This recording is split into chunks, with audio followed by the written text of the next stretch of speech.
Welcome to AARP Connecticut in your community. Hi, I'm Elaine Warner. I'm your host for today's program. I am on staff with the AARP Connecticut nonprofit statewide office where we do advocacy and community outreach. We come to you in your local community with AARP's purpose in mind, and that is to empower you to choose how you live as you age. We hope to do that today with that purpose in mind by the title of the show. It is called Be Fearless, Let's Zoom. And why the choice of this program? Well, AARP Connecticut did a survey of 45 and older in the state of Connecticut, and 50% of those respondents said it is important to stay mentally sharp and keep up with technology. And also, AARP Connecticut is committed to preventing social isolationism. We want to keep you connected with family and friends. So with both of those purposes in mind, we decided to bring this show to you in your community.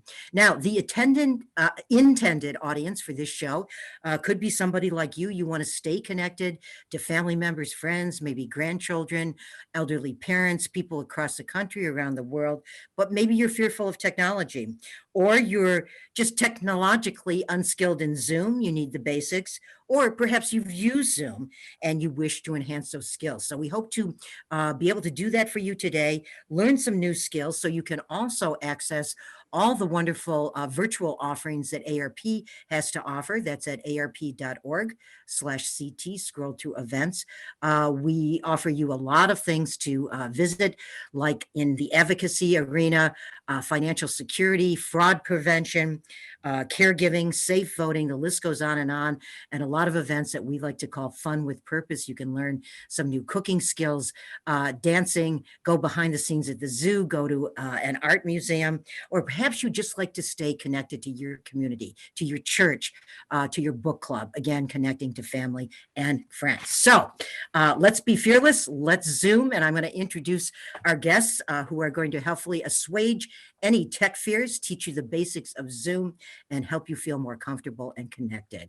First, I'd like to introduce AARP Connecticut long-term volunteer, Livonia Hamilton.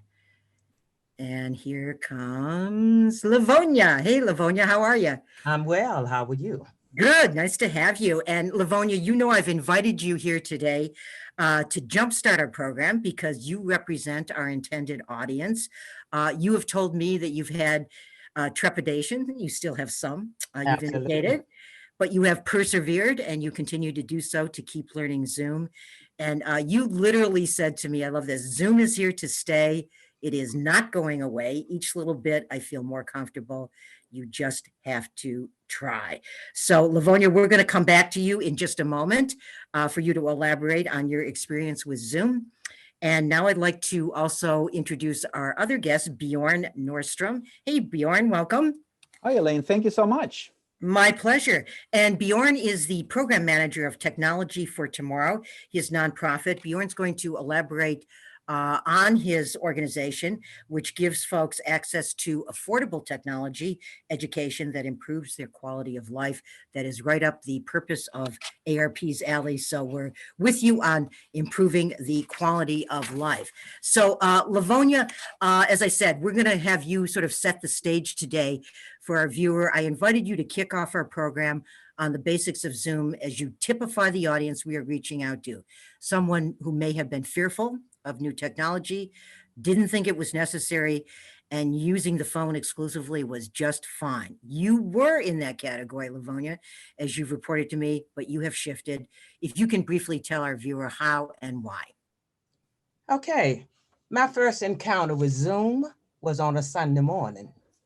I was trying to dial in to get my church service, and the phone number wouldn't connect. My reason, I picked up the wrong number, but you know, I looked over at my computer and I thought, I am not going to be outdone. I marched over to the computer and literally typed in the words, how do I get onto Zoom? And it gave me the directions. I followed them and the world of Zoom opened up to me. The connection was made. Technology is here to stay. It is not going away. And you know what? If I can get in a car and get on I-95 or wherever and drive 55 or 60 miles and sometimes cheat a little and go over and stay in my lane, then I can use my mouse to work with Zoom. Technology is here to stay. Zoom is here to stay. And I want to know more. We can do it. We as seniors can do it. A little nervous sometimes, but we can do it. And I'm enjoying it. Thanks, Elaine. Well, thank you, Livonia. You were the perfect inspiration to start the show. I want to thank you for that. And I've also asked ARP Connecticut volunteer Livonia to watch the program with you today. We'll come back to you, Livonia, at the conclusion. You can let us know if you've discovered anything new or it reinforced things that you knew about Zoom, and hopefully you will continue to be our fearless inspiration for our audience today. Again, on our program, Be Fearless, Let's Zoom. So Livonia, watch the show. We will come back to you shortly. And now I'd like to reintroduce Bjorn Nordstrom. Bjorn, again, is the program manager for Technology for Tomorrow. And Bjorn, before we go to your quote unquote tutorial of the basics of Zoom, if you can just briefly say, why do you feel, and you've worked with a lot of clients and organizations, what do you feel, what are the opportunities, how the world can sort of open up to you by accessing Zoom? So I want to first thank Livonia for providing that excellent testimonial. There's nothing I can do to beat that, because I think actual people that are using Zoom are the best example of how Zoom can be used. So what I can do is provide some other examples, right? So Zoom has become sort of the meeting place for people. It's about building relationships, maintaining relationships, accessing opportunities, breaking isolations, whether it's seeing your doctor on telehealth or seeing your nurse through telehealth, whether it is participating in courses, classes, webinars, whether it's seeing your grandkids or your family members. There are so many opportunities that Zoom can offer that you really can't do without Zoom. So it sort of brings people together in the virtual world across distances, right? Which offers amazing opportunities.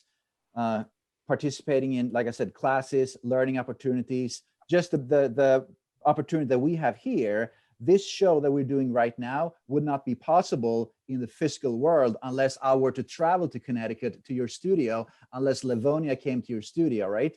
So these programs can be put together with guests from not just in Connecticut or the US, but from around the world to bring together interesting panels of speakers. Great. You really reinforced what I've learned with Zoom, Bjorn. I forged relationships that I never would have had with people all over the country and the world, as you stated. So good preface. If you can briefly, before again we get to your slides, just briefly tell a little bit about Technology for Tomorrow and what your role is there as well, Bjorn.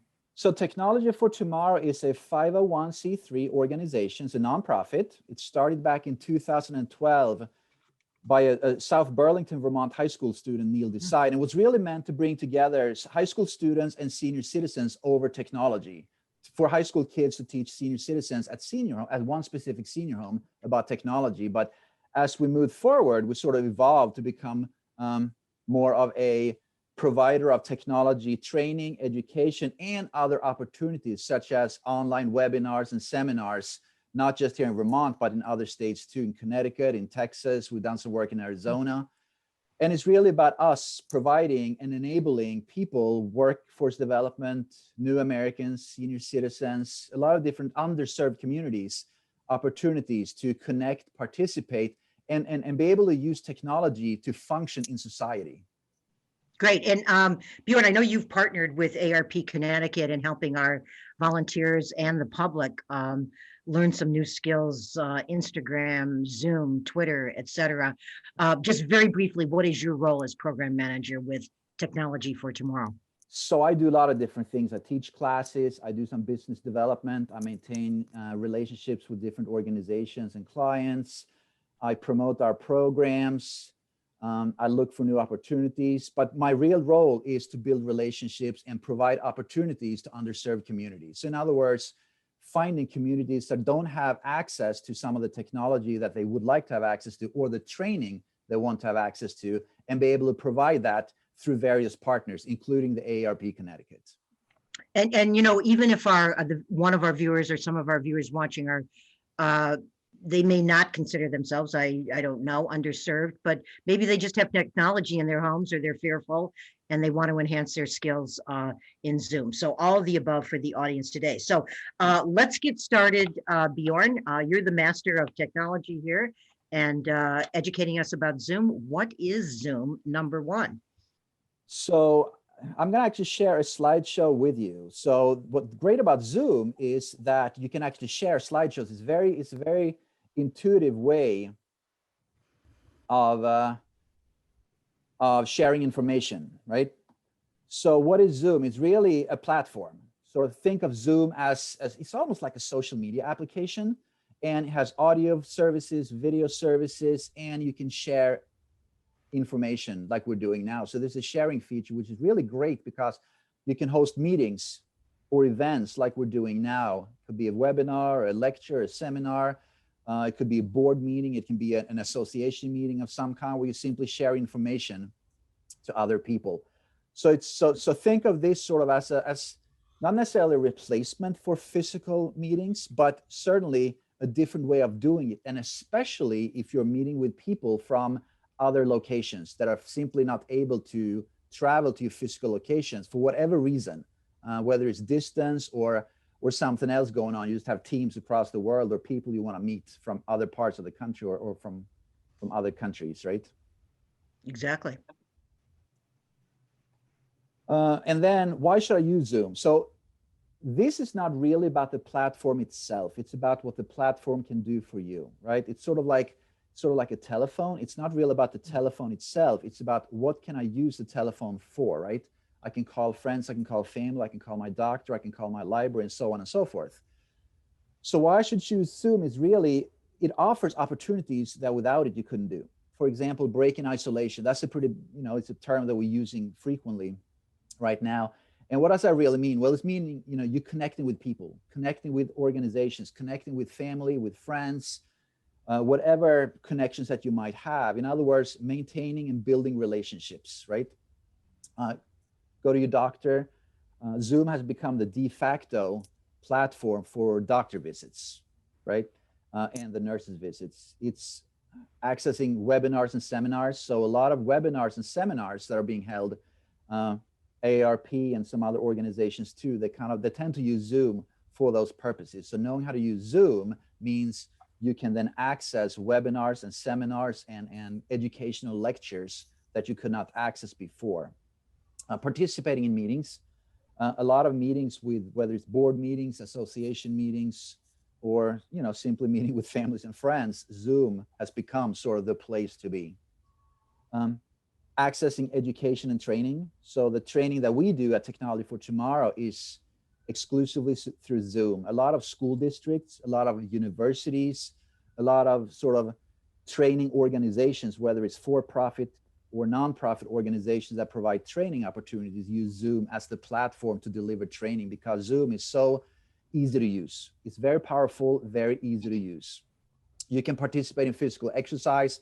So my wife, for example, she's doing physical exercises with friends, on Zoom because they live in different towns.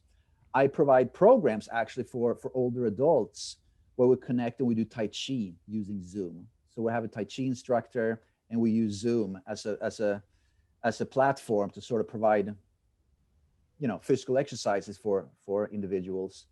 I've participated in events with arts and crafts. So we have an arts and crafts teacher that's doing some kind of arts and crafts on Zoom and people follow along. So it's a wonderful tool to get people from different parts of the state or the country to come together and learn about a topic of their interest. And there's so much more you can do. It's really about creativity. But Zoom offers all these opportunities and more. And to move on, so this is sort of a screenshot. So just to give you a basic idea what Zoom looks like. So this is not a video that you're watching on me. It is me, but it's only a screenshot. So this is a screenshot of Zoom with sort of like an authentic area, right? So you have a video of yourself, and then you have a banner. So I have to say, Zoom can be accessed either through a laptop, desktop, a laptop or a desktop, and mobile devices like you know, a cell phone or a tablet, iPad, iPhone, smartphone, right? So accessing it, it looks a little different. The screen looks a little bit different. So what you're seeing on the screen here is on a laptop, right? So at the very bottom on the laptop, you're gonna have a banner of different tools you can use. And I will show you one last screenshot later in just a minute or two, what the screen looks like using a mobile device. But it's really about what the platform can do. So there are really 4 or 5 different things to be aware of. The bottom left with the bottom left corner, there's a mute and unmute. So if you want to mute your voice, you press that button, or you can unmute it right when you want to speak. There's also video on and off. So that means you can be on video, you can take your video off. Very simple, just click those buttons, click or unclick, right? There's a chat. So you can actually have a chat conversation, like a chat room, during the meeting, during the class, during the lecture. And you can probably hear a plane flying over my head as we speak, by the way. There's a screen share.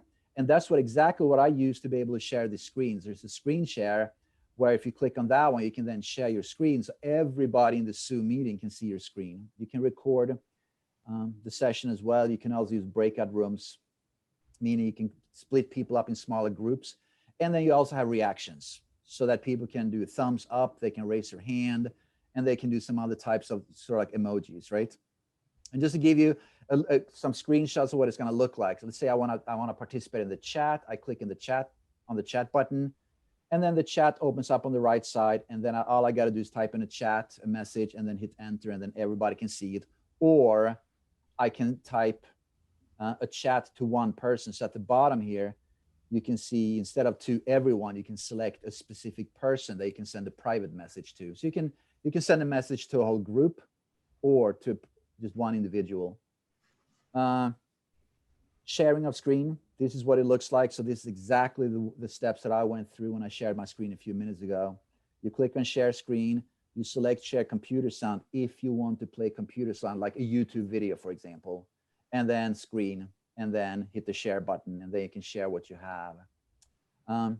Reactions, you know, clapping of hands, thumbs up, hearts, you know, these typical sort of emojis to show some kind of response. There's also a raise your hand, and that is not here because when I made these screenshots, I'm the administrator of this of the Zoom call that I made the screenshot, so I don't have the raise hand emoji available to me as the administrator of the Zoom call. But if you're a participant of the Zoom call, you will have one additional feature or reaction, and that's going to be a raise hand.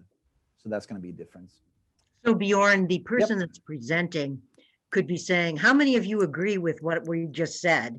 Exactly. And you just press that button and it will show I'm doing my real thumbs up, but it'll show an emoji, an icon of a thumbs up, right? And you can do surveys too. We're not going to get into that today, but you can do surveys as well. Yes, you can do surveys too. So an easy way to do that survey is you have, let's say, 10 people in a meeting, and then you say, okay, how many of you agree? You know, raise your hand, and then people can click on that raise hand, and you as the organizer, well, everybody can see it though, but whoever's organizing that meeting can easily then count them up and say, okay, 6 people agree and 4 people don't agree because they never raised their hand. So it's a very powerful tool to sort of, it's just typical classroom where raise your hand if you agree, or raise your hand if, or if you need any help, raise your hand. So this last screenshot here is simply what Zoom looks like on a mobile device. So it looks a little bit different. You have to tap your screen in order to see the banner. So on a laptop or desktop, the banner is up all the time, but on a mobile device, you tap your screen. And on the bottom right corner, we have that more, you have the 3 little dots. That's what you click on to access more features like the reactions, right? Now, Bjorn, if you are on a phone and the mute and the unmute, maybe you just showed it there. Can you click on the button for the mute or the unmute? Sometimes it's what, like *6, or you, if you're on, let's see there. Can you mute right from one of the icons there? If you're on a phone? If you're on a phone, I think actually you should. I'm not sure. I didn't join the audio here, but yes, you see where it says stop video? Yeah. I never joined. So when I took the screenshot, I never joined on the audio. I realize that now, But instead of join audio, if you are in a Zoom call and you actually join the audio, when you did join the audio, then it would be mute, unmute here instead.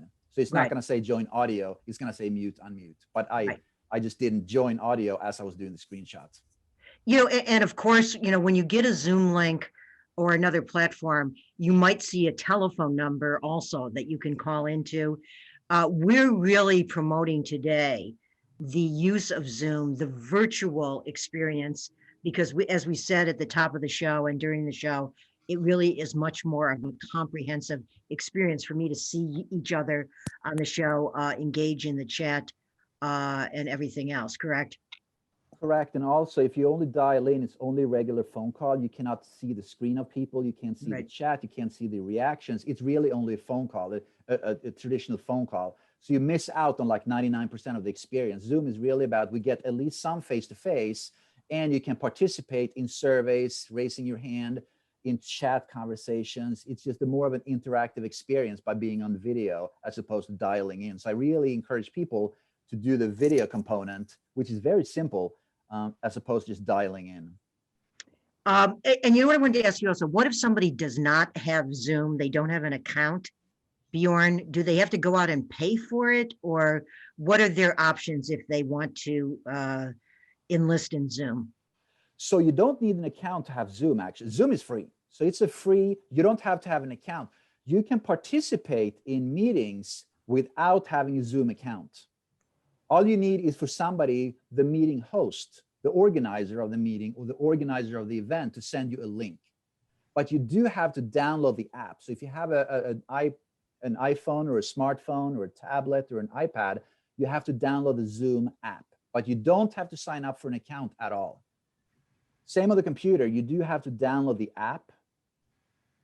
So you do have to install something, but you don't have to have an account. If you want to organize meetings, like I want to organize the meeting and lead the meeting, then I have to sign up for an account, right? So if you, let's say that you are a club or an association, you have 10 people, right? One person might say, okay, I'm going to sign up for the account and I will then schedule the meeting and send out the link. And all of you 9, you don't have to do that. Just look for the link in your email and click on the link. But you have to install the app, whether you have a laptop or a desktop or a mobile device, you have to install the app. That's the only caveat. And Bjorn, to install the app, is that just merely going to the App Store on your Yes. advice? If you can just briefly walk through that for our viewer. It is Installing an app? extremely, yes, you go, if you have a mobile device, all you do is go to your App Store or your Play Store if you have an Android, and then simply type in Zoom. And then it's going to say Zoom Cloud, and then click on that download and hocus pocus, there you go. A minute later, you're done. If you have a computer or a laptop, you have to go to the website. And the best way is simply to go to a browser and type in Zoom download, just Zoom download. Okay. And your first link is going to be downloading Zoom and then install. It takes just 1 or 2. It's a pretty small program, so it only takes a minute or 2, very quick. Well, that's great. Boy, you taught me something. So just go to your browser, Right. type in Zoom download, and you Right. should be able to do that easily Yep, and it's enough. free, easy, Yeah. free. Yep. Now, all of us, have had tech problems from time to time, whether we've been Zooming or somewhere else. We lose an internet connection, whatever. I usually think it's a good idea, but you tell me, if let's say you do lose a connection and you need to get back in, just go out and come back in. Is that one way to go? That seems to be, I agree with you on that one. That seems to be, if there's something that's not working properly. And I had a meeting this morning and the person was on, I could see them come on. I was organized, so I could see their account coming on, and then if something didn't work, they logged off, they came on again, and it worked fine. So if you try to get on, there is something sort of like it's not working, it's something that's not functioning properly, you seem to close it out, leave the meeting, and click on that link again and get on. It could be a technical glitch at the moment that simply leaving the meeting and getting back on might solve. So that's what I would recommend. So thank you for bringing that up. Sure. And we mentioned dialing into calls, but we're of course today promoting the full comprehensive experience. So I'm looking at Bjorn, and Livonia will be joining us again in a moment. But another thing I do, just in case there's a tech issue, if there is a call-in number and a passcode, I write it down on a pad next to my laptop or whatever device I'm using. So if I can't get back in altogether, let's say there's a power outage, we certainly know about that in Connecticut, with weather and things, that you can then call in and join the Zoom. Is that correct as well? I think it's a great point you're making. So you basically have a plan A and a plan B and a plan C. Wonderful sort of strategic planning there. Great. And we're not going to get too sophisticated here, and we don't have much time to go, but Bjorn, people might wonder when they see people on TV, like with a background of a skyline or a beach or something, there are ways to get virtual backgrounds. If people wanted to do that, can you very succinctly tell them how they might go about that?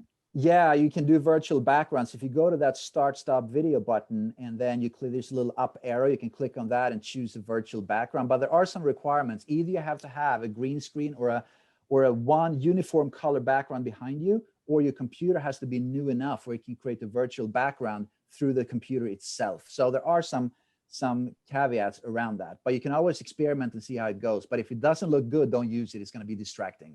Okay, so that's we're talking on the basics right now. The title of our show again today, AARP Connecticut in Your Community, is bringing you the show. Be Fearless, Let's Zoom. Livonia, I want to bring you back in because you helped us kickstart the show. Livonia being a volunteer with AARP Connecticut, and she was watching the show with you. Livonia, just less than a minute to go here, but just you watch the show. Any lasting thoughts or inspiration for our viewer with you and Zoom? Thank you. Thank you. Each time my comfort level grows. Thank you. Thank Dion for today. Just a little bit more in my cup and I'm loving it. Zoom is the way to go. I'm gonna just leave it right there. Beautiful beginning and ending to our show. Thank you so much, Livonia. You're an inspiration to me, and we are certainly very privileged to have you on the AARP Connecticut volunteer team. Bjorn, I want to thank you for your expertise today, for joining us and partnering with AARP. We hope to do that again in the future. So thank you both for being guests today. And I want to thank you as a viewer for watching.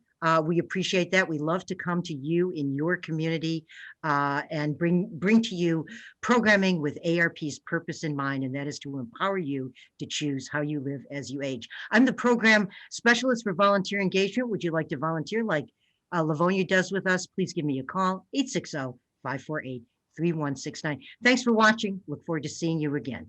Bye.